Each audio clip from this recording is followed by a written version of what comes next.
ये है आपका 12th का first chapter, class 12th।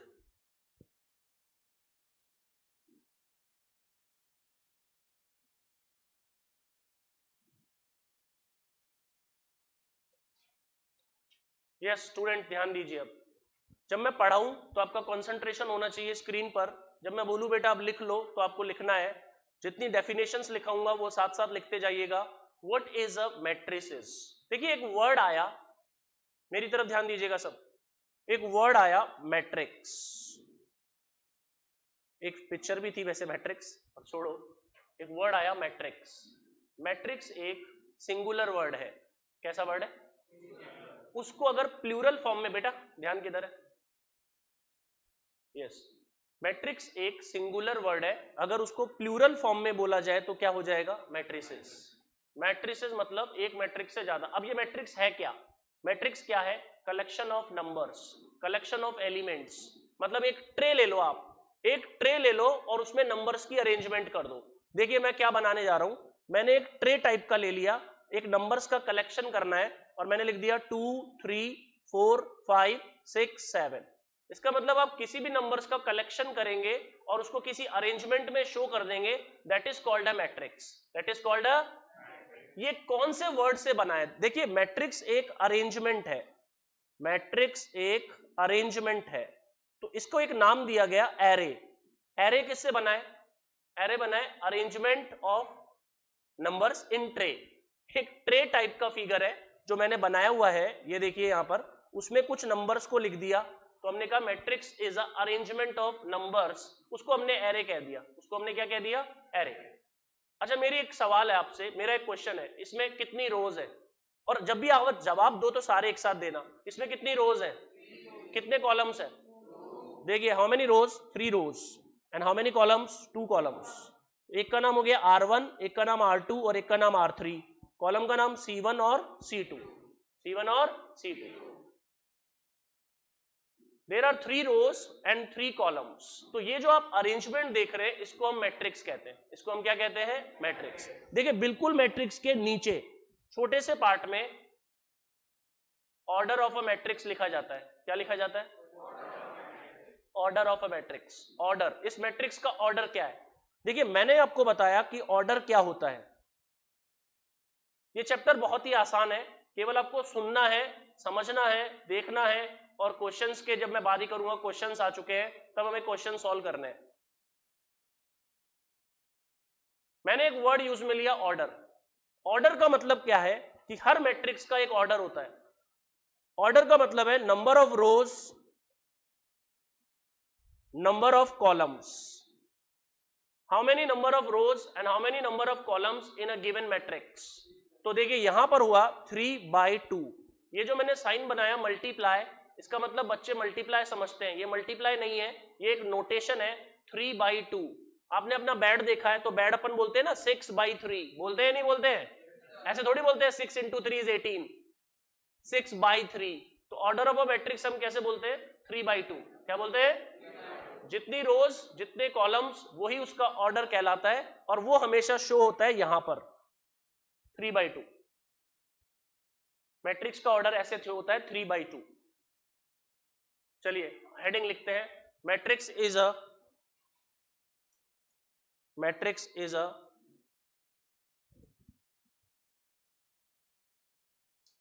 Matrix is a rectangular, matrix is a rectangular array of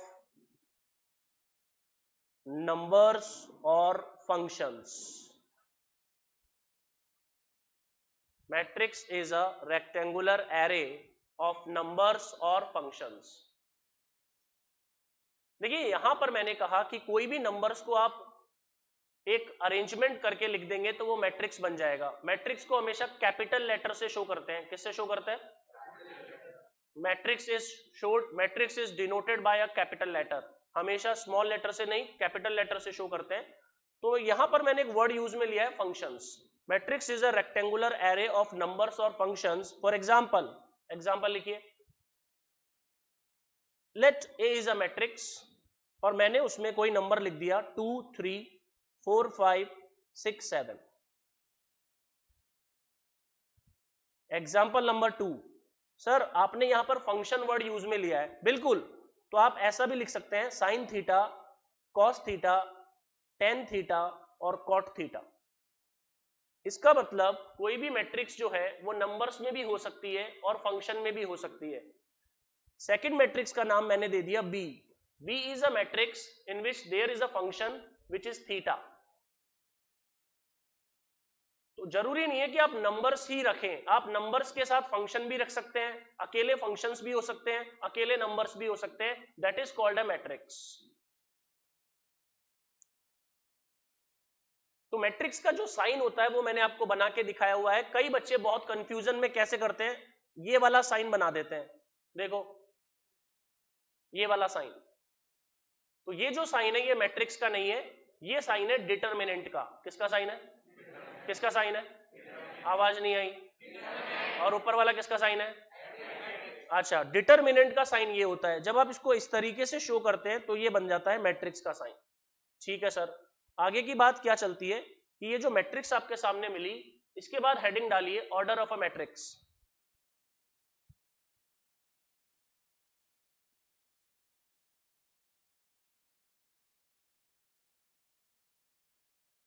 order of a matrix. Matrix का order क्या होता है? मैट्रिक्स का ऑर्डर हमेशा शो होता है, लिखिए number of rose multiply number of columns.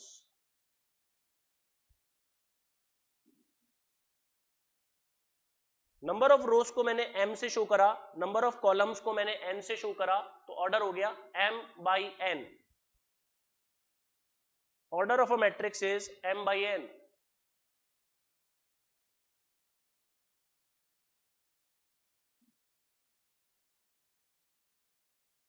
अच्छा एक बात बताइए, ये जो मैट्रिक्स आपके सामने है 2 3 4 5 6 7, इसमें फर्स्ट एलिमेंट क्या है? मैं मार्क कर रहा हूं, first element, first element, second element, third element, fourth element, इसे बोलते हैं address of element.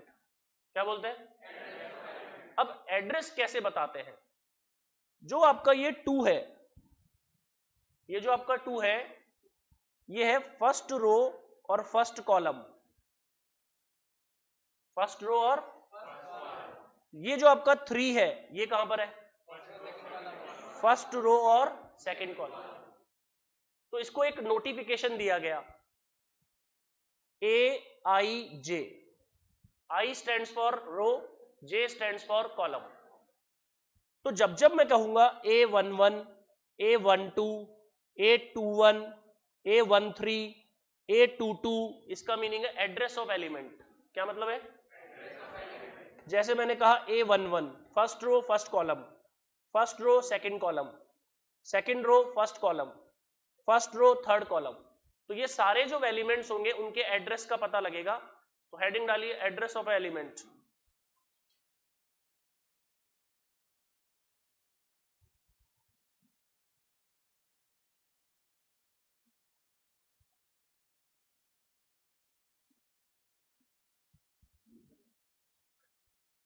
Address of a element, तो मैंने कहा कि एक ए मैट्रिक्स है 1 2 3 4 5 6 7 8 9।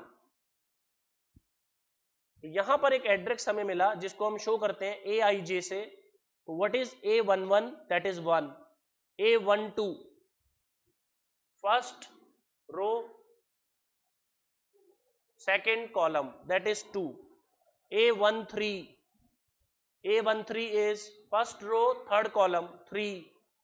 A21 4, A21 is 4, A22 is 5, A23 is 6, A31 is 7, A32 is 8, A33 is 9। तो सभी बच्चों को ये समझ में आ चुका होगा कि what is address of a element. Address of a element is shown by AIJ. AIJ, here I stands for rows and J stands for column.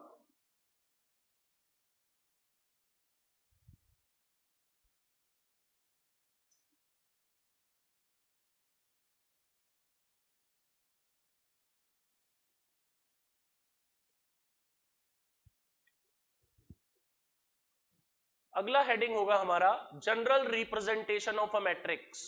General representation of a matrix.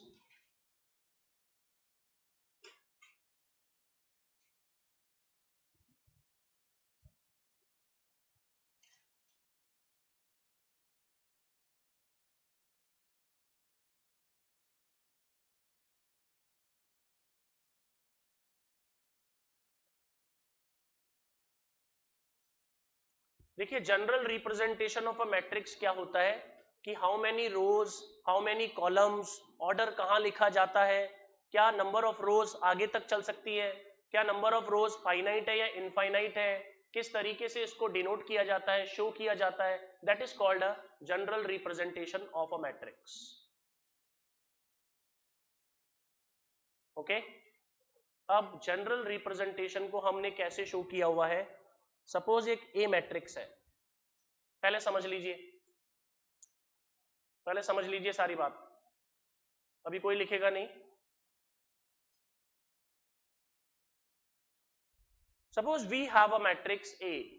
अब इस ए मैट्रिक्स को मैंने यहां पे कहा कि भाई rectangular में आपको नंबर्स लिखने हैं, तो मैंने कहा तब मैंने नंबर्स लिखे, वो तो मैट्रिक्स का एग्जांपल है, मैं तो बात कर रहा हूं general representation.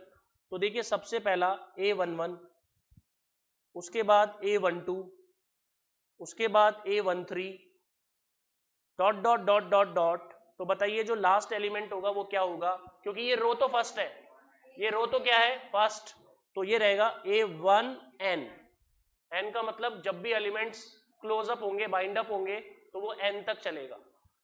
Now talking about second row, A21, A22, A23 और लास्ट में क्या हो जाएगा A2n,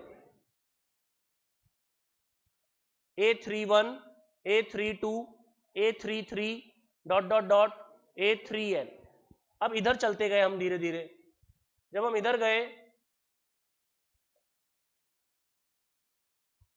तो हमें यहां पे क्या मिला, AM1, M is a row, M is a yes, रोना नहीं है M is a row, N is a column. तो एक हो गया AM1, AM1, अच्छा उसके बाद यहां पे क्या आएगा AM2, यहां पे क्या आएगा AM3 डॉट डॉट डॉट, यहां पे क्या आएगा AMN। तो अब जो ये मैट्रिक्स मेरी बन गई उसका ऑर्डर यहां पे शो होता है M/N। क्या शो होता है M/N। ये है general representation of a matrix. अब इस मैट्रिक्स को हम लिखते कैसे हैं, A इक्वल टू AIJ।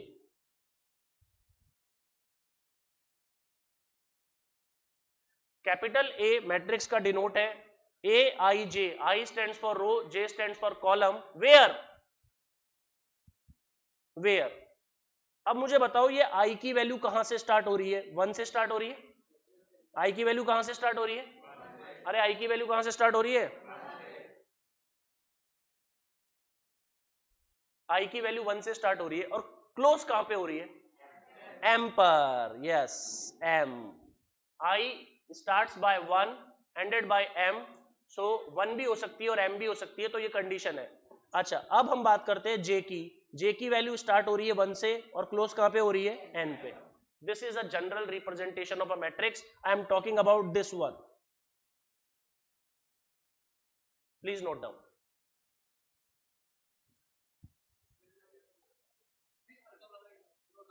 पूरा ही नोट करना है, नोट्स पूरे होते हैं।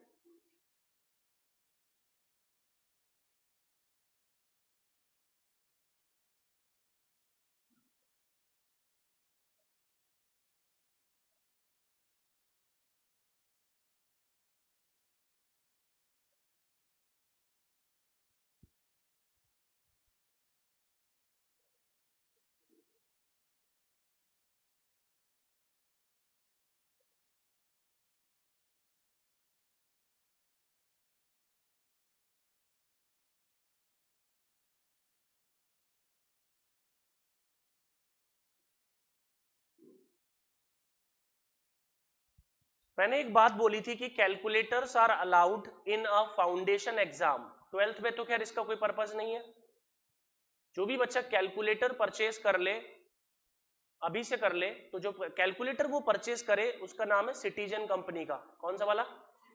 आप चाहो तो केसीओ का भी ले सकते हैं, पर सिटीजन का ले लेना। उसके अंदर मैं काफी शॉर्ट ट्रिक्स आपको समझाऊंगा कि how can be perform short tricks on calculator of calculation. आप कैलकुलेशन के बारे में क्या क्या सीखेंगे कैलकुलेटर पे, अगर मैं उसके बारे में अभी बताऊं तो पूरा लेक्चर चला जाएगा। फिलहाल मैं बात कर रहा हूं हमारे चैप्टर पे। जस्ट मैंने आपको एक नॉलेज दी है, you can buy a calculator of Citizen या Casio, then I will tell you the short tricks. I will tell you the short tricks.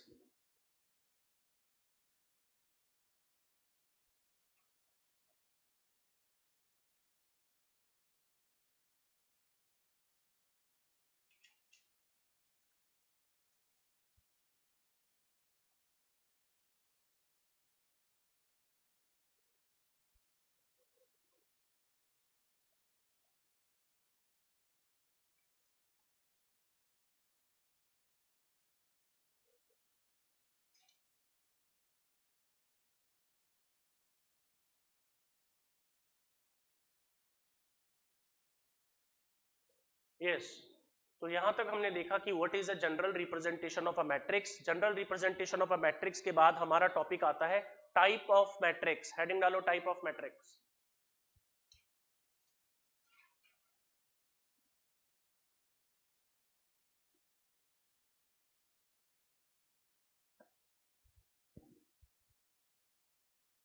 अच्छा, टाइप ऑफ मैट्रिक्स इतना तो सबको समझ में आ गया कि मैट्रिक्स रिप्रेजेंट कैसे होती है। हम बात किसकी कर रहे हैं? नंबर्स की। नंबर्स की एंट्री होती है, इतना सबको समझ में आ गया कि एक्चुअली ये मैट्रिक्स क्या है।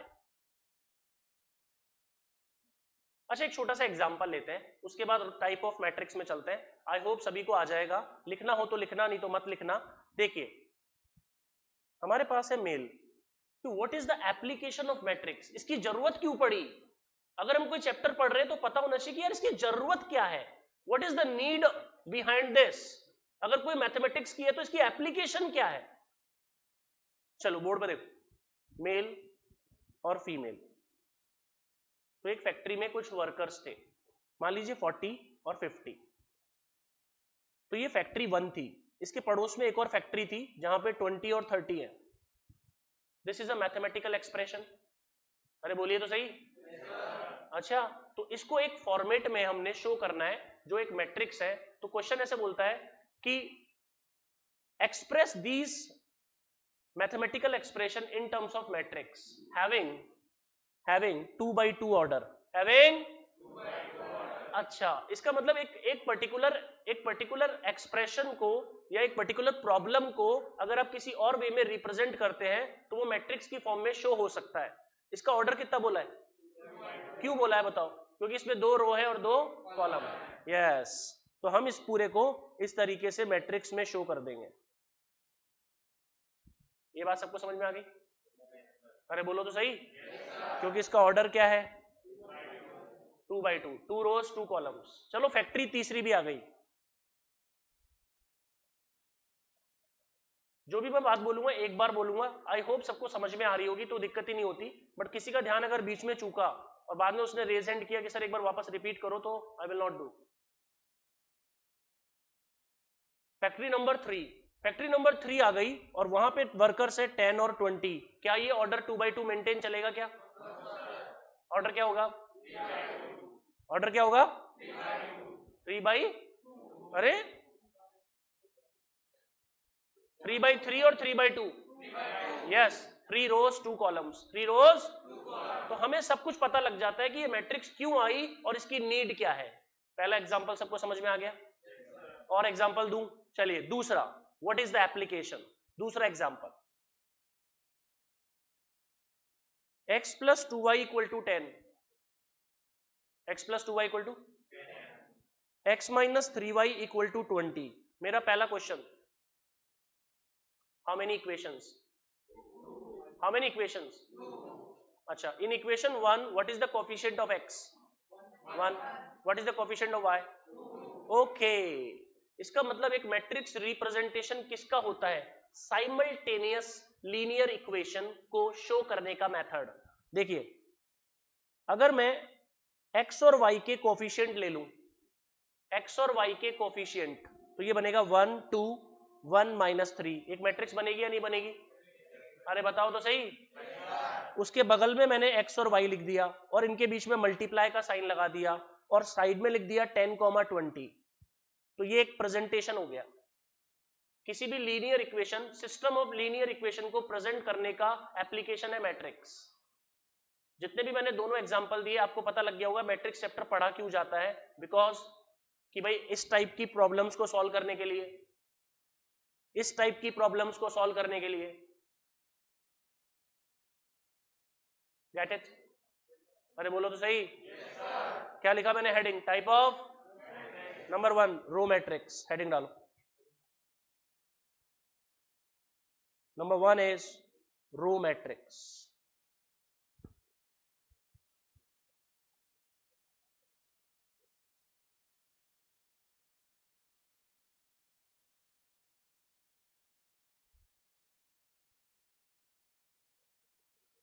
देखिए रो मैट्रिक्स क्या होता है? A matrix which have only one row। लिखिए a matrix which have only one row। एक ऐसी मैट्रिक्स जिसमें केवल एक ही रो हो उसे रो मैट्रिक्स कहते हैं। For example let A is a matrix having a row 1, 2। Comma कभी नहीं लगता, मैट्रिक्स के बीच में कभी कॉमा नहीं लगता, एलिमेंट्स के बीच में कभी कॉमा नहीं लगता। तो रो मैट्रिक्स जिसमें एक ही रो हो। एग्जाम्पल नंबर 2 और भी आप ले सकते हैं। B matrix is 3, 6, 7, 9। अब मैं आपको एक नॉलेज देने वाला हूं, वो नॉलेज बहुत इंपॉर्टेंट है। कुछ चीजें बारीक होती है पर कॉन्सेप्चुअल होती है, तो कॉन्सेप्चुअल चीजों को कभी नहीं छोड़ना है आपको। C is a matrix, C is a, और मैंने एंट्री करी है 2। क्या एंट्री करी है? अरे सर ये तो आपने 2 एंट्री कर दी बस। चलो इन तीनों मैट्रिक्स का ऑर्डर देखते हैं। पहला ऑर्डर बताओ, how many rows, how many columns? 1/2। Second order बताओ, लास्ट ऑर्डर बताओ। अरे सर जिसमें भी 1 रो होगी, यहाँ पे भी 1 रो है, यहाँ पे भी 1 रो है, यहाँ पे भी 1 है, तो तीनों ही रो मैट्रिक्स है या नहीं है? अरे बताइए है या नहीं है? तो रो मैट्रिक्स क्या होती है? विच हैज, तो इसका ऑर्डर क्या हुआ? Order of row matrix, order of row matrix is 1/n। Very good, note down.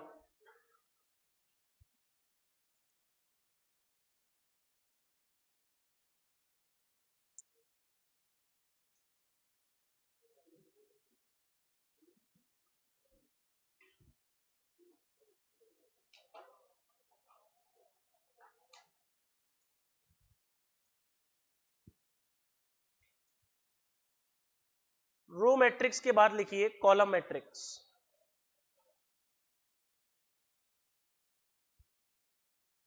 A matrix which have only one column।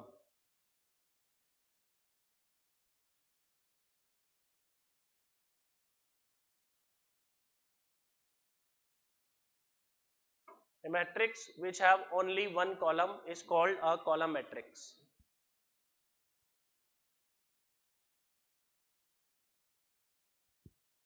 एक ऐसी मैट्रिक्स जिसमें केवल एक ही कॉलम होगा वो कहलाती है कॉलम मैट्रिक्स।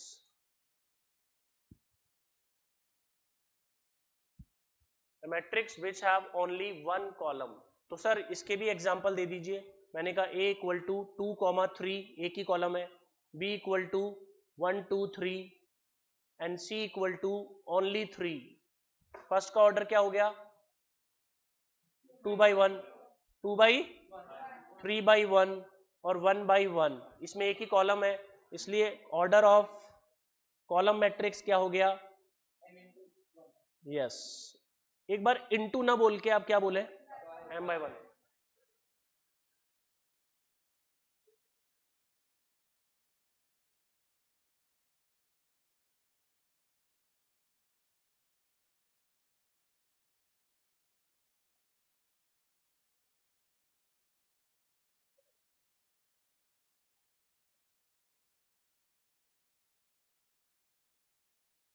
सो अभी तक हमने दो मैट्रिक्स पढ़ी, एक रो मैट्रिक्स और एक कॉलम मैट्रिक्स। ठीक है, थोड़ी सी बात करते हैं कुछ और टर्म्स में। मैंने आपको एक बात बताई थी कि अपने सीए फाउंडेशन के एग्जाम में एक पेपर होता है रेशो, क्या आता है, चैप्टर होता है रेशो। रेशो क्या कराता है, कंपेयर कराता है। क्या कराता है, रेशो क्या कराता है, कंपेयर। कितनी क्वांटिटीज के बीच में, 2 और मोर, 2 और 1%। Yes, stand up. मैंने इनसे पूछा कि आपका वेट कितना है, क्या पूछा, इनका जवाब, आपका वेट कितना है, 42। इन्होंने कहा 42। बैठिए, 42 सेंटीमीटर तो हो नहीं सकता, 42 क्या होगा, केजी। अरे क्या होगा। अब एक दूसरे पर्सन से मैंने पूछा उनकी हाइट क्या है, तो उन्होंने कहा कि 150 सेंटीमीटर। हाउ मच, क्या रेशो पॉसिबल होगा, क्या रेशो पॉसिबल होगा क्या। तो रेशो कब पॉसिबल है, जब उनकी यूनिट क्या होनी चाहिए, सेम। दोनों की काइंड क्या होनी चाहिए, सेम। अगर दोनों की यूनिट डिफरेंट होगी तो रेशो पॉसिबल। इसका मतलब दो पर्सन, इसका मतलब दो पर्सन की हाइट, दो पर्सन की इनकम, दो पर्सन की सैलरी, उनमें रेशो पॉसिबल है। जरूरी नहीं है दो के बीच में हो, दो से ज्यादा के बीच में भी हो सकता है। ये बात सबको समझ में आ गई क्या। अच्छा, रेशो के फिर टाइप्स होंगे कि भाई रेशो कितने टाइप्स का होता है, inverse ratio, duplicate ratio, triplicate ratio. तो ये बहुत ही एक आसान हमारा चैप्टर होगा जिसको हम लेके जाएंगे फाउंडेशन वाले चैप्टर में। अभी मैं 12th का कौन सा चैप्टर पढ़ा रहा हूं, उसके बाद मैं क्या पढ़ाऊंगा, जब मैं फाउंडेशन का पढ़ाऊंगा तो क्या पढ़ाएंगे, रेशो। अरे बात समझ में आ गई क्या। सर पार्टनरशिप में भी तो पढ़ा है हमने रेशो। जो तुमने पार्टनरशिप में पढ़ा है ना, वो तो कुछ नहीं किया तुमने, तुमने तो केवल डिवाइड किया है पैसे को, यही तो किया है। यहाँ पे रेशो की क्वालिटीज, रेशो की प्रॉपर्टीज है, वो हम देखेंगे कि रेशो होता क्या है, एक्चुअली रेशो क्या होता है, कितने टाइप्स का होता है, और उसकी एप्लीकेशंस क्या है, और कौन से क्वेश्चन हमें करने हैं। आपको यहाँ से मटेरियल मिलेगा। एक तो आपका मटेरियल होता है आईसीएआई। आईसीएआई एक बुक प्रोवाइड कराता है, साथ ही साथ हम भी एक बुक प्रोवाइड कराते हैं जिसका नाम है एमसीसी बुक। उस एमसीसी बुक के अंदर रेशो के क्वेश्चन और जितने भी चैप्टर्स मैंने बोले थे सारे अवेलेबल है। तो जो बच्चा 12th प्लस फाउंडेशन देगा, आपको ये पता चल चुका है कि अभी आईसीएआई ने एक अनाउंसमेंट किया था कि 12th के जस्ट अपीयर होने के बाद ही आपको एग्जाम देने के लिए एप्लीकेबल है, या जो 12th अपीयरिंग है वो भी एग्जाम दे सकता है। आपको पता ही है। तो उसके लिए क्या करता है कि जो चैप्टर्स है, जो जितने चैप्टर्स फाउंडेशन सिलेबस में वो भी कवर होना जरूरी है, तभी तो वो कर पाएगा, नहीं तो सिलेबस पूरा नहीं होगा। अच्छा, एक सवाल पूछता हूं, कोई भी बच्चा है, फ्री है सब, कोई भी बच्चा खड़े होकर जवाब दे सकता है। एक पर्सन ने, ध्यान से सुनना सब,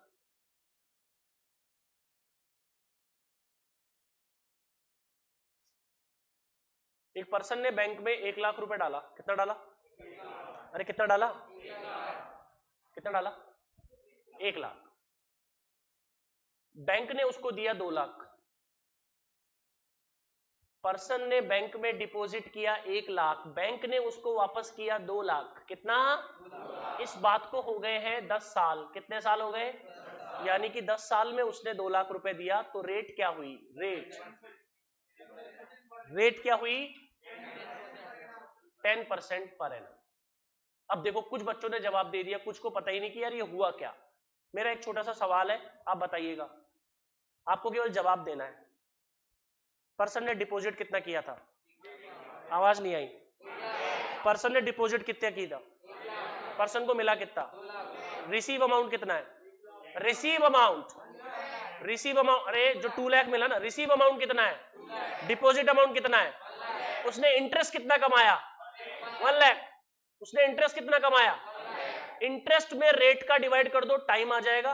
इंटरेस्ट में टाइम का डिवाइड कर दो, रेट आ जाएगा। आप लोगों ने बताया मुझे इंटरेस्ट कितना था, इंटरेस्ट कितना था, मैंने टाइम कितना बोला था, मैंने टाइम कितना बोला था, तो 1 लाख डिवाइडेड बाय 10।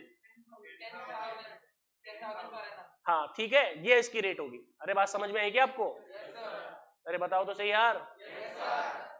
चलो, अच्छा, एक पर्सन था, एक पर्सन को, सुनो मेरी बात सुनो सब, एक पर्सन था, उसको डबल पैसा मिल रहा है। कितना पैसा मिल रहा है, तो डबल ही तो हो गया ये। 1 लाख का डबल कितना होता है, अरे 1 लाख का डबल कितना होता है, तो डबल ही तो मिल रहा है।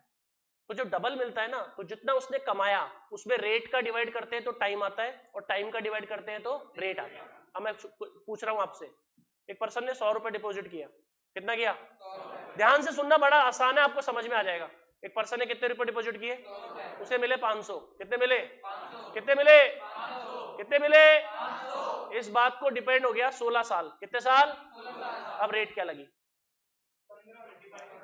अब मैं समझाता हूं, वापस समझाता हूं। जो पूछू उसका जवाब उधर से आएगा, अपने आप क्लियर हो जाएगा। डिपॉजिट कितना था? आवाज नहीं आई। डिपॉजिट कितना था? रिसीव कितना था? कमाया कितना? कमाया कितना? कितने साल में? 400 में 16 का डिवाइड, 400 में 16 का divide 25% rate.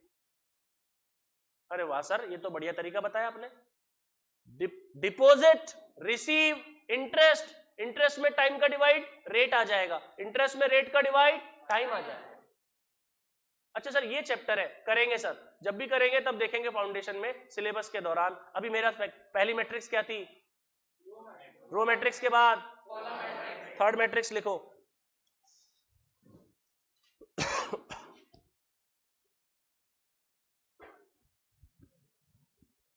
Third matrix is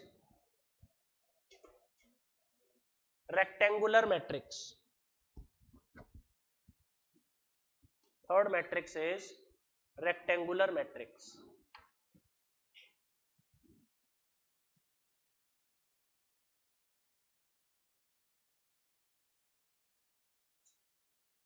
Yes, तो थर्ड मैट्रिक्स का नाम आया रेक्टेंगुलर मैट्रिक्स।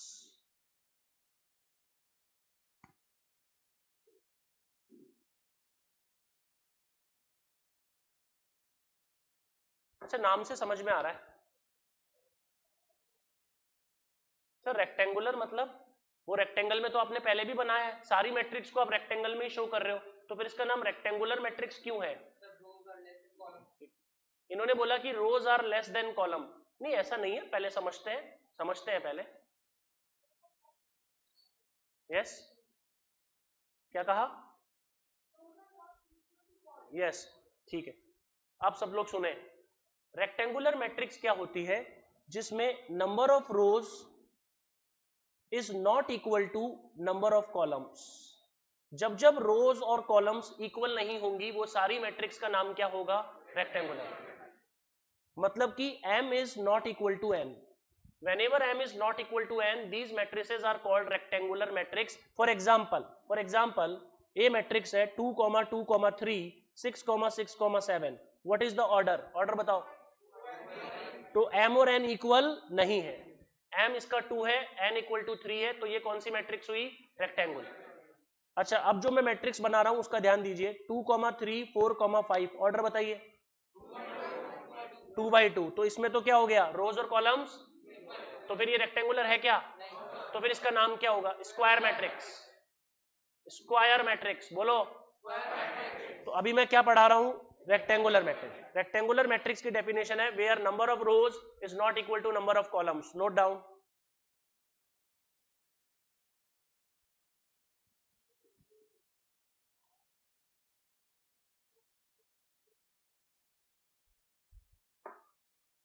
फोर्थ नंबर पे आई स्क्वायर मैट्रिक्स। फोर्थ नंबर पे हमें मिली square matrix where number of rows is equal to number of columns.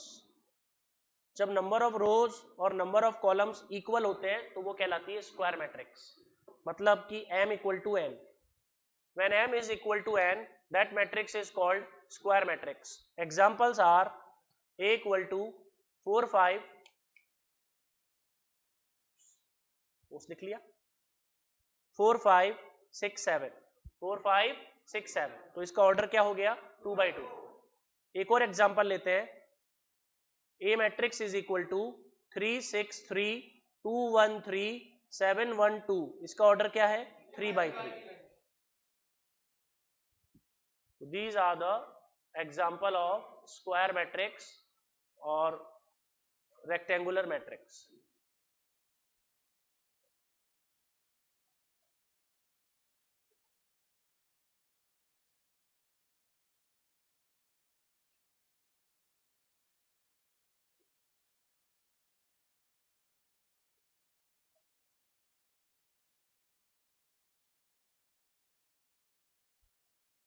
Square matrix और रेक्टेंगुलर मैट्रिक्स के बाद में हमारे पास एक मैट्रिक्स आता। अच्छा इसका जो स्क्वायर मैट्रिक्स और रेक्टेंगुलर मैट्रिक्स, इसका जनरल रिप्रेजेंटेशन क्या होगा?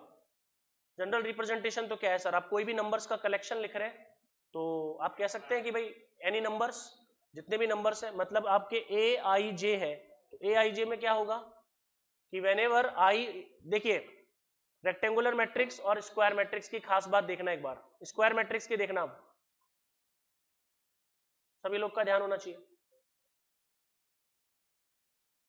इंपॉर्टेंट, जब मैं एक्स्ट्रा बता रहा हूं इसका मतलब वो काम की चीज है। A11, A12, A21, A22, order बताओ, अरे ऑर्डर बताओ, इज इट ए स्क्वायर और नॉट, स्क्वायर मैट्रिक्स। अच्छा ध्यान से देखो, ये जो 1 और 1 लिखा हुआ है इसका मतलब आई और जे दोनों क्या है, इक्वल, आई और जे दोनों क्या है, और ये नेक्स्ट में आई और जे दोनों क्या है, अनइक्वल। तो इक्वल कहां है, डायगनली, इक्वल कहां है, तो इक्वल जहां है उसको डायगनल कहते हैं, क्या कहते हैं उसको, तो इसके दो डायगनल होंगे या एक डायगनल होगा, अरे वेरी गुड, इसके दो डायगनल होंगे या एक डायगनल होगा, मैंने कहा जहां इक्वल होते हैं उसी को डायगनल कहते हैं, तो किसी भी मैट्रिक्स में दो डायगनल होंगे या एक होगा, एक होगा, क्योंकि देखो इधर तो ये इक्वल है ही नहीं, मैं यहां पे मार्किंग कर रहा हूं, आप ध्यान से देखना, A12 और A21 ये वाला डायगोनल तो कंसीडर ही नहीं होगा ना, क्योंकि इसमें आई और जे इक्वल नहीं है। अच्छा डायगोनल जो होता है, डायगोनल वो एक होता है, जो कौन सा होता है वो मैं बता देता हूं, ये वाला, और डायगोनल हमेशा स्क्वायर मैट्रिक्स में ही होगा, रेक्टेंगुलर मैट्रिक्स में नहीं होगा। डायगोनल केवल किसमें पॉसिबल है, स्क्वायर मैट्रिक्स में, और किसमें पॉसिबल नहीं है, देखो ना ऊपर, ऊपर कोई डायगोनली पॉसिबल ही नहीं है, डायगोनल जा ही नहीं रहा, डायगोनल जा ही नहीं रहा।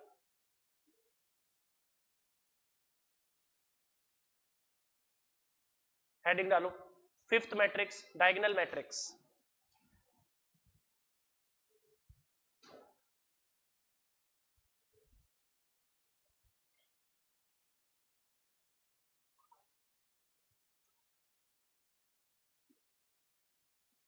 Diagonal matrix is a square matrix, ये एक स्क्वायर मैट्रिक्स होती है। Diagonal matrix is a square matrix whose in which diagonal matrix is a square matrix, एक स्क्वायर मैट्रिक्स ही डायगोनल है, in which all non diagonal elements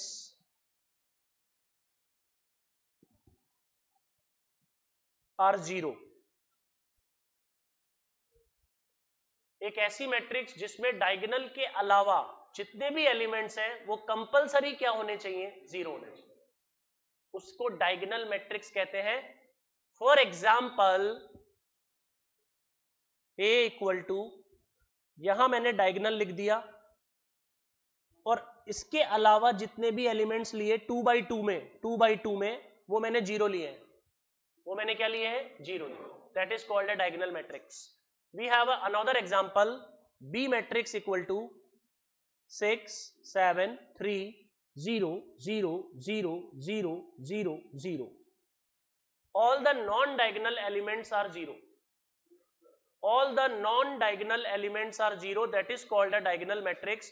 अच्छा अब मुझे बताओ कि क्या कोई डायगोनल मैट्रिक्स रेक्टेंगुलर मैट्रिक्स की हो सकती है क्या, तो डायगोनल मैट्रिक्स हमेशा कौन सी मैट्रिक्स होती है, स्क्वायर मैट्रिक्स ही होनी चाहिए, तभी उसका डायगोनल पॉसिबल है, और ऑल नॉन डायगोनल एलिमेंट्स क्या होंगे इसके, zero.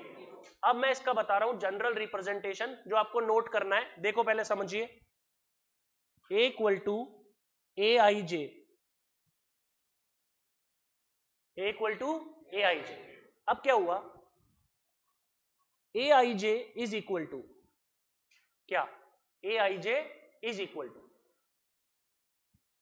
Zero, A I J equal to, पर कब, जब I is not equal to J, सही तो है, वापस बताता हूं, देखिए यहां पे जीरो है, यहां पे जीरो है, तो यहां पे क्या आई और जे इक्वल होते हैं क्या, अरे होते हैं क्या, नहीं होते ना। अच्छा यहां पर देखिए जो मैं अभी मार्किंग कर रहा हूं, ये 2 है और ये 3 है, ये 2 है और ये 3 है, इसका मतलब यहां पे आई और जे क्या होते हैं, इक्वल, तो मैं लिखता हूं a I J is equal to या not equal to zero when I equal to j. So that is a general representation. Aij is not equal to 0 when I equal to j, or Aij equal to 0 when I is not equal to j. Note down.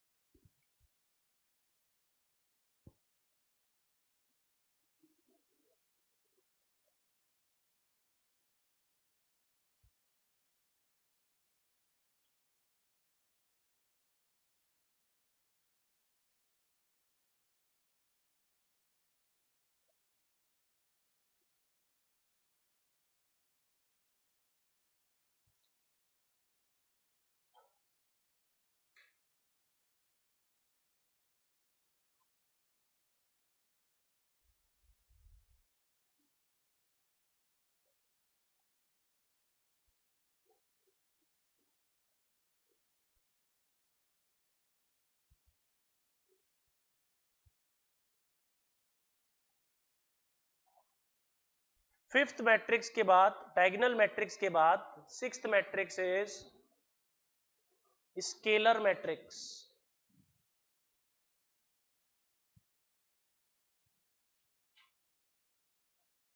Scalar matrix.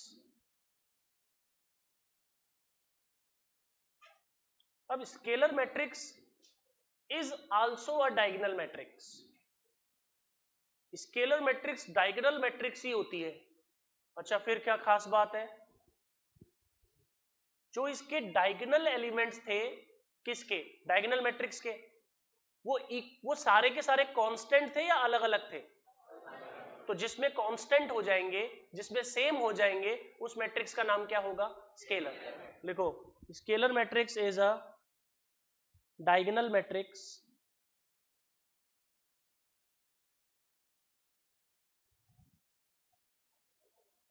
Scalar matrix is a diagonal matrix. भाई ये diagonal matrix तो है, but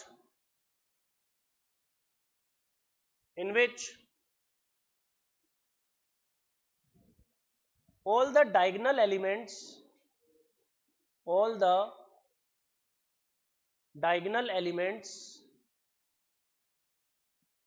are equal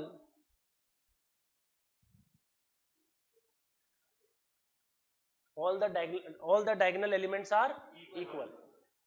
या हम कह सकते हैं कि कोई कांस्टेंट हो, कोई स्केलर हो. Very good word use, scalar. क्या होना चाहिए? स्केलर. स्केलर मतलब होता है कांस्टेंट. क्या होता है? कांस्टेंट. कोई भी हम नंबर को किसी नंबर से मल्टीप्लाई करते हैं ना, तो उसे हम स्केलर वर्ड यूज में लेते हैं. जैसे 3 मल्टीप्लाई बाय 4, तो 4 is a scalar. x multiply by 3, तो 3 is a scalar. 5 multiply by y, तो 5 is a scalar. y is a variable.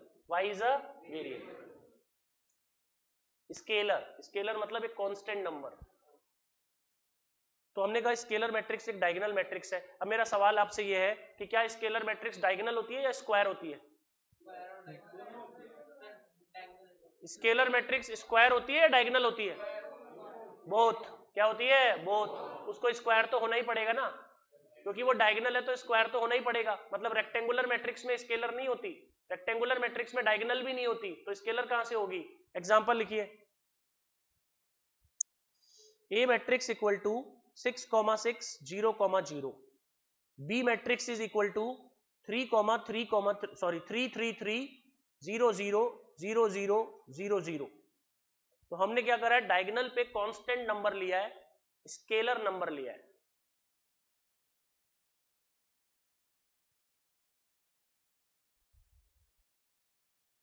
General representation में आप कह सकते हो A equal to A I J. अब ए आई जे में क्या लिखोगे बताओ? A I J equal to K when I is equal to J. जब आई और जे इक्वल है तो किसी के नंबर के इक्वल होगा, और when I is not equal to J, तब ए आई जे की वैल्यू क्या होगी? 0.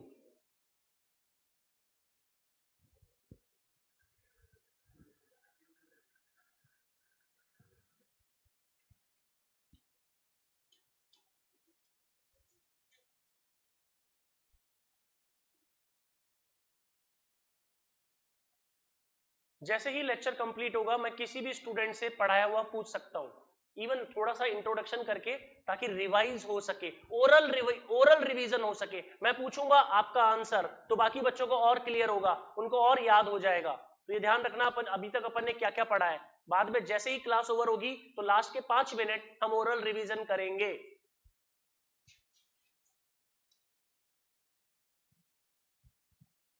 Sixth number is scalar matrix. Now come to the seventh matrix, identity matrix.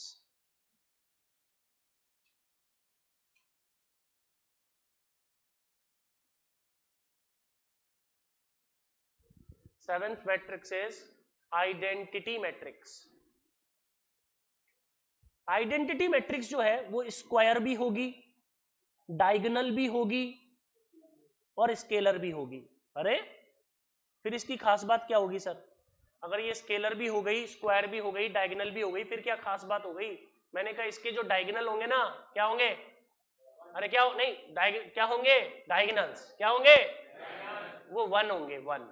यानी every number of diagonal, every element of diagonal should be 1, should be, इसलिए उसका नाम पड़ गया आइडेंटिटी मैट्रिक्स। ठीक है, तो सर आप ये कहना चाहते हैं कि एक आइडेंटिटी मैट्रिक्स का एग्जांपल ये है 1 1 0 0, या फिर आप कहना चाहते हैं 1 1 1 0 0 0 0 0 0 1। इसका ऑर्डर है 2/2, इसका ऑर्डर है 3/3, इसका नाम पड़ेगा I2 और इसका नाम पड़ेगा I3। एक का नाम क्या हो गया? I2 और एक का नाम क्या हो गया? I3। I2 क्या है? 2/2 की आइडेंटिटी, और I3 क्या है? तो मैं क्या लिख रहा हूं सुनो, आइडेंटिटी मैट्रिक्स ऑफ ऑर्डर 2। इसका मतलब बच्चा समझ गया, आइडेंटिटी मैट्रिक्स ऑफ ऑर्डर 2 बोलने का मतलब ही समझ गया। ऑर्डर 2 बोलने का मतलब होता है 2/2। क्या मतलब होता है? 2/2। अगर मैं बोलता हूं ए मैट्रिक्स इज ऑर्डर 3, क्या मतलब है? Yes. A matrix is order 4, A matrix is order 2। Very simple. So इसको हम आइडेंटिटी मैट्रिक्स कहते हैं। जनरल रिप्रेजेंटेशन लिख लो, A equal to AIJ, AIJ equal to 1 when I is equal to J, AIJ equal to 0 when I is not equal to J। General representation पे पहले question नहीं आते थे, मे बी इस बार आ जाए कि write the general representation of the matrix.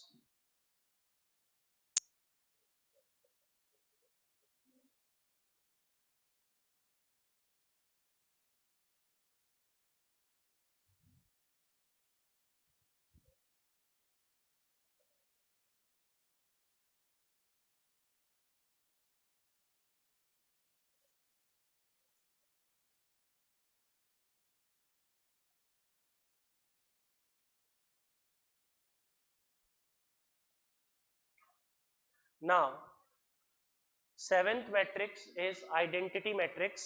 इस सेवेंथ मैट्रिक्स के बाद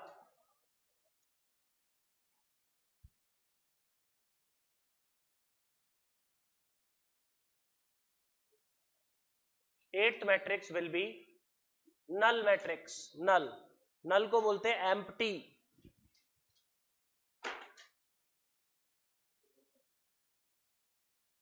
सेवेंथ के बाद eighth matrix is null matrix.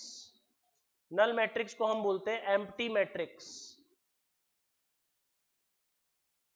तो नल मैट्रिक्स को डिनोट करते हैं ओ से, ओ। कोई भी नल मैट्रिक्स का मतलब होता है 0 0 0 0, सारे एलिमेंट्स 0 हो। सर वो तो फिर ऐसे भी पॉसिबल है 0 0 0 0 0 0। यस। तो नल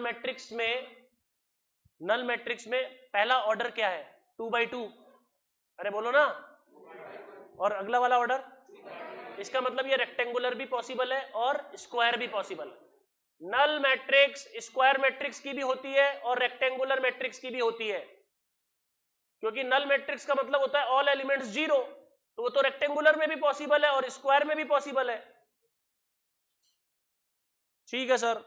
तो नल मैट्रिक्स को डिनोट करते हैं ओ से, all elements are 0, all elements are 0। Null matrix का मतलब जैसे मान लीजिए, देखो 6 2 4 5 और इसके बगल में माइनस लगा हुआ है 6 2 4 5, नीड तो कुछ भी नहीं है। अब बताइए how many matrix we have? 2। दोनों के बीच में क्या लगा हुआ है? Subtraction. When we subtract 2 matrix the result will be a null matrix. तो नल मैट्रिक्स मतलब the matrix which have elements 0। तो कभी कभी ऐसा ऑपरेशन लग गया होगा ना जहां पे हमें 0 मिल रहा हो, तो फिर उसको कहीं ना कहीं नोटिफिकेशन तो देना पड़ेगा ना। ऐसा हो सकता है ना कि वर्कर इनटू दिस। अच्छा मान लीजिए मेरी इस ऑर्गेनाइजेशन में कुछ वर्कर्स है, जैसे ये वर्कर था, 20 वर्कर है। कितने वर्कर है? एक वर्कर को 500 देता हूं। एक वर्कर को कितना देता हूं? 500। तो 20 वर्कर को कितना हुआ? अरे बोलो तो सही।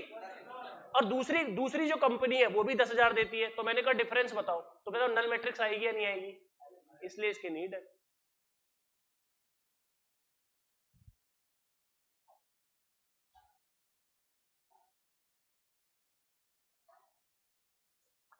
अच्छा जी, 8th मैट्रिक्स थी नल मैट्रिक्स। इसके बाद लिखो equal matrix. 9th number is equal matrix.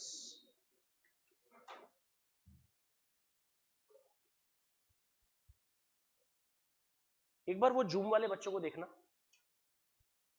क्योंकि आपका नेट ही नहीं चल रहा।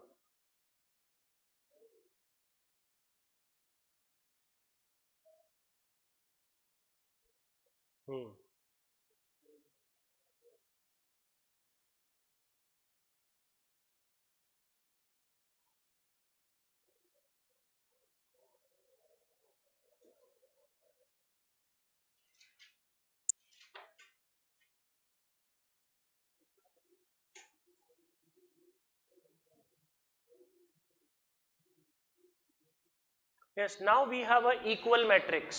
अब ये इक्वल मैट्रिक्स क्या है? तो इक्वल मैट्रिक्स वो होती है कि हमारे पास एक से ज्यादा मैट्रिक्स हो, चाहे दो हो, तो दो मैट्रिक्स जब इक्वल होंगी तो उनके करस्पॉन्डिंग एलिमेंट्स इक्वल होने चाहिए। I am talking about this example. देखिए सपोज करिए 6, 2, 4, 3 इज इक्वल। तो अगर मैंने इक्वल का साइन लगा दिया है तो क्या मेरे करस्पॉन्डिंग एलिमेंट्स इक्वल है? अरे करस्पॉन्डिंग एलिमेंट्स इक्वल है क्या? 6 तो 6 ही तो है। तो इक्वल मैट्रिक्स तभी हो सकती है जब उनका ऑर्डर सेम हो। क्या सेम हो? पहली मैट्रिक्स का ऑर्डर बताइए, दूसरे का बताइए। क्या रेक्टेंगुलर मैट्रिक्स, एक स्क्वायर मैट्रिक्स हो और एक रेक्टेंगुलर मैट्रिक्स, तो इक्वल मैट्रिक्स बनेगी क्या? तो इक्वल मैट्रिक्स के लिए क्या हो? या तो दोनों रेक्टेंगुलर हो या फिर दोनों स्क्वायर हो। तो ऐसे कहते हैं कि orders are same, orders are. अगर सेम ऑर्डर होगा तो फिर आप इक्वल मैट्रिक्स बना सकते हैं, अदरवाइज नहीं बना सकते। चलिए इक्वल मैट्रिक्स को हम बताते हैं आपको। लिखिए इक्वल मैट्रिक्स की कंडीशन है, एक तो क्या होना चाहिए? Same order. एक क्या होना चाहिए? Corresponding elements are equal. Corresponding elements are equal. अब मैं क्वेश्चन लेता हूं। Let A and B are two matrices. Let A and B are two matrices. हमारे पास दो मैट्रिसेस हैं, एक ए और एक बी। तो ए में मैंने लिखा हुआ है ए बी सी और डी, और बी में मैंने लिखा हुआ है 6 7 2 और 4। कंडीशन ये थी कि A is equal to B. अगर कंडीशन है A is equal to B तो ए बी सी डी की वैल्यू आ गई। कैसे आ गई? कि A B C D is equal to 6 7 2 4। Corresponding elements equal होंगे, करस्पॉन्डिंग एलिमेंट्स इक्वल। तो ए का वैल्यू 6, बी का वैल्यू 7, सी का वैल्यू 2 और डी का वैल्यू 4। Note down.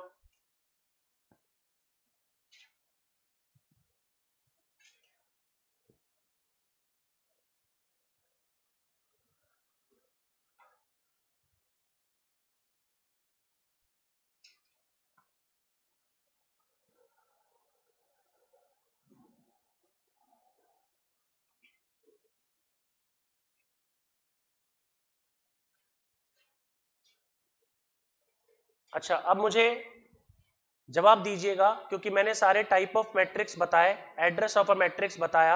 अब आपको जवाब देना है। क्वेश्चंस मैं पूछूंगा, केवल आपको आंसर्स देने हैं।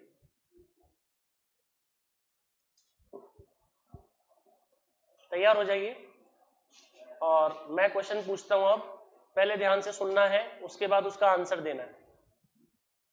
मैट्रिक्स का ऑर्डर मैट्रिक्स के ऑर्डर का फॉर्मूला बताइए। m/n। m/n मैट्रिक्स के ऑर्डर का फॉर्मूला बताइए। एक ऐसी मैट्रिक्स जिसमें ओनली वन रो हो उसे क्या कहते हैं, और जिसमें एक कॉलम हो उसे क्या कहते हैं। जब नंबर ऑफ रोज और नंबर ऑफ कॉलम्स इक्वल हो तो, जब नंबर ऑफ रोज और नंबर ऑफ कॉलम्स इक्वल नहीं हो तो। स्केलर मैट्रिक्स में जो डायगोनल का एलिमेंट्स है उस पे सेम नंबर होते हैं या फिर वन होता है, तो वन किस में होता है, वन किस में होता है। अच्छा, डायगोनल एलिमेंट्स, जो डायगोनल एलिमेंट्स है क्या वो सारे के सारे अगर अनइक्वल है तो उस मैट्रिक्स का नाम क्या होगा, डायगोनल मैट्रिक्स। क्या होगा, और अगर वो सारे सेम है तो, और वो सारे वन है तो। अच्छा, इक्वल मैट्रिक्स की कंडीशन नंबर 1 क्या है, ऑर्डर क्या होना चाहिए।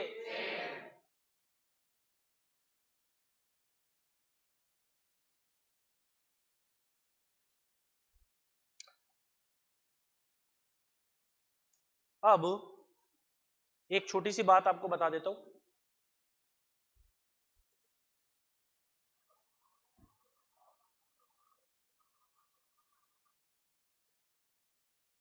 मैंने एक मैट्रिक्स बनाई, let we have a matrix A that is 6 7 2 9. Is it a diagonal matrix? Yes, no, yes, no, yes, no. Is it a diagonal matrix? Is it a scalar? It is a rectangular? It is a square? Very good, it is a square matrix. Order क्या है इसका, order क्या है इसका, इसका diagonal कितना है 6 9, इसका डायगोनल कितना है। अरे भाई, डायगोनल केवल किस में होता है, बोलो, स्क्वायर। तो ये स्क्वायर तो है ही, यस यस, ये स्क्वायर तो है ही, तो इसका डायगोनल क्या है, ठीक है ठीक है ठीक है, 6 9, 6 और 9। अब एक वर्ड आया, ये एनसीईआरटी में नहीं है, एनसीईआरटी में है ही नहीं ये वर्ड मैं बता रहा हूं आपको। वर्ड आया ट्रेस ऑफ अ मैट्रिक्स। बोलिए क्या वर्ड आया, trace of a matrix. Trace of a matrix ये होता है सम ऑफ डायगोनल एलिमेंट्स। क्या कहलाता है ये, सम ऑफ डायगोनल एलिमेंट्स। तो बताइए इस मैट्रिक्स का ट्रेस क्या होगा, 15, 6 + 9 15, 6 + 9। अच्छा, एक और मैट्रिक्स लेता हूं, 6, 2 0, 0। बताइए इसका ट्रेस। वेरी गुड, इसका जो ट्रेस हो गया वो हो गया sum of diagonal elements, that is 8, that is 8।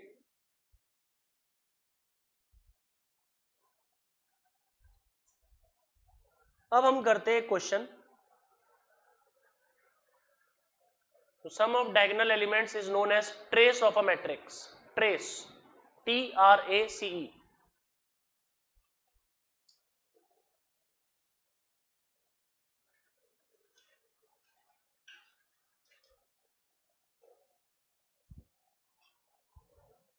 चलिए, अब हमारे पास एक क्वेश्चन आया, construct a matrix.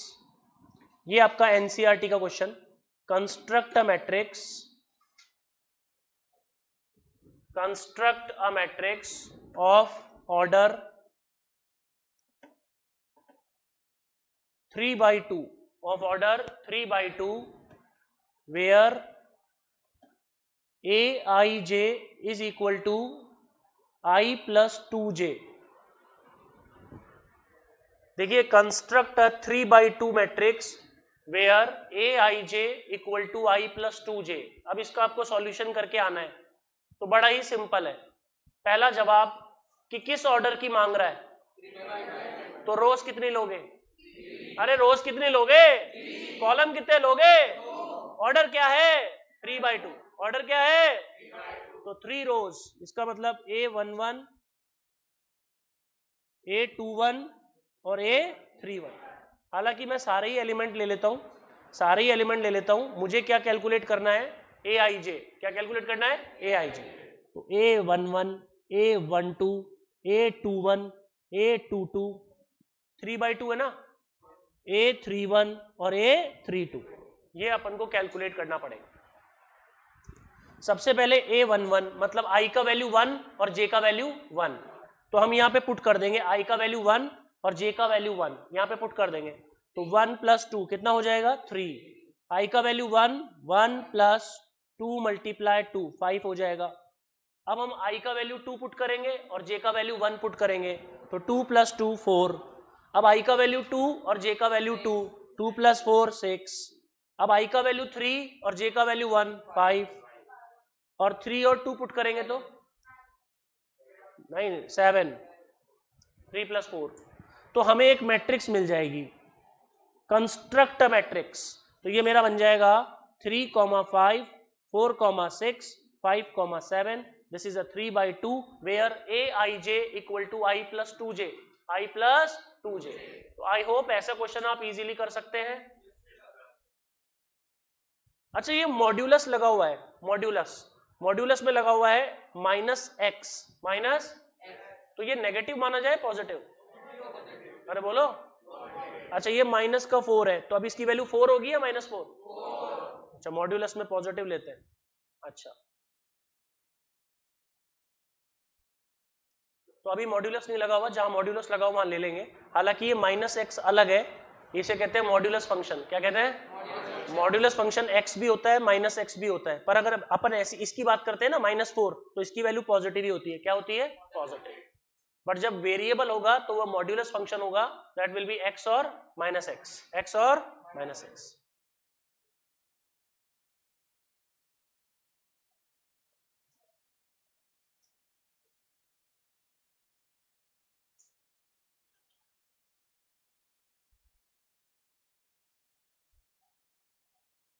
Yes, u1. What is the formula of tan theta? 11th class. What is the formula? Sin theta by cos theta. बैठो. Yes. What is the formula of? What is the trigonometry identities? sin theta, cos theta, tan theta, cosec theta, cos theta, sec theta. अच्छा एक formula होता है sin square theta plus cos square theta, किसके equal होता है? 1 के equal होता है। बैठो।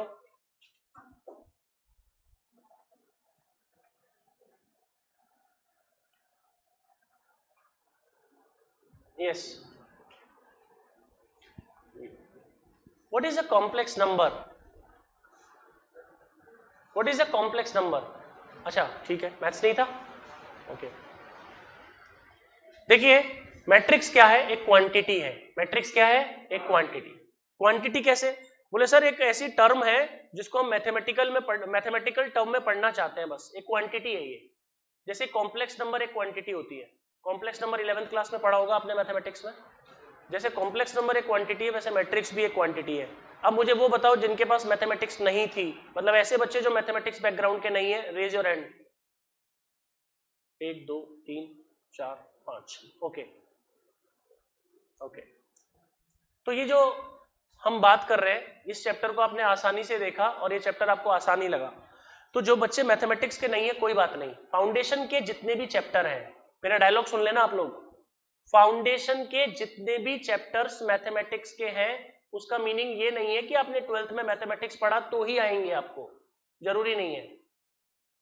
बहुत ही इजी चैप्टर्स हैं, आप जैसे मैंने आपको बताया भी था, simple interest, compound interest. But you are right now you are in 12th, तो first you study about the 12th syllabus, then we will discuss later on about your CA foundation syllabus.